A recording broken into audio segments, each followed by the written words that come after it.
चटकती हुई धंसती हुई सड़कों का शहर है, कचरे और कूड़े के ढेरों का शहर है, उबलती नदी नालों कीचड़ से गली मोहल्लों से अटे हुए शहर का शहर है। खस्ता हाल बसों में लटक लटक कर बसों की छतों पर सफर करने वालों का शहर है। कराची मुफलिसों का शहर है, पीने के पानी को तरसते लोगों का शहर बन चुका है ये कराची।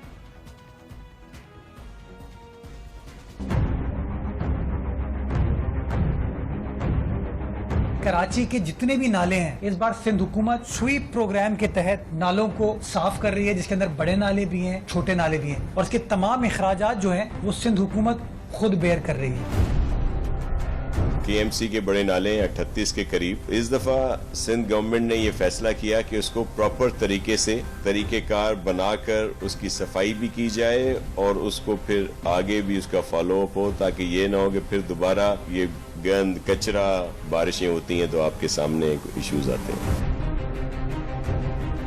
जो भी गार्बेज के डंप्स हैं उनको आइडेंटिफाई करें, उनको लोकेट करें। हम इंशाल्लाह ताला कराची को साफ करके दिखाएंगे। मैं खुद नजरसानी कर रहा हूँ, उस पर चेक कर रहा हूँ। हम समझते हैं कराची को साफ होने की जरूरत है। पाइल्स ऑफ गार्बेज जो बैकलॉग है उसको उठाने के लिए एक हमने स्ट्रेटेजी बना ली है। कराची के हर हिस्से से, चाहे वो सेंट्रल हो, कोरंगी हो, इंशाल्लाह वो काम कंप्लीट होगा और वो मैं आपको करके दिखाऊंगा। कराची के शहरियों से ये मेरा वायदा है कि इस कचरे से उनकी जान छुड़ा देंगे।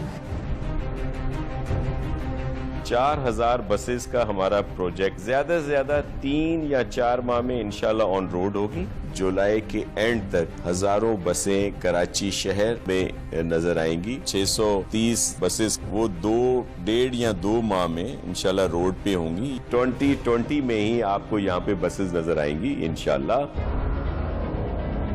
कराची में पानी का हल है वो डिसैलिनेशन के अलावा कोई नहीं है। प्लांट भी लग जाएगा, पानी भी आ जाएगा, हम उस पे काम कर रहे हैं। A4 का प्रोजेक्ट है, उसको भी एक्सपेडाइट किया जा रहा है। हालेजी से भी पानी का एक प्रोजेक्ट जो है वो भी उस पर काफी हद तक काम हो चुका है। इसी तरह हब रिवर से सोर्स आ रही है, फिर से डिसैलिनेशन पर हम लोग काम कर रहे हैं।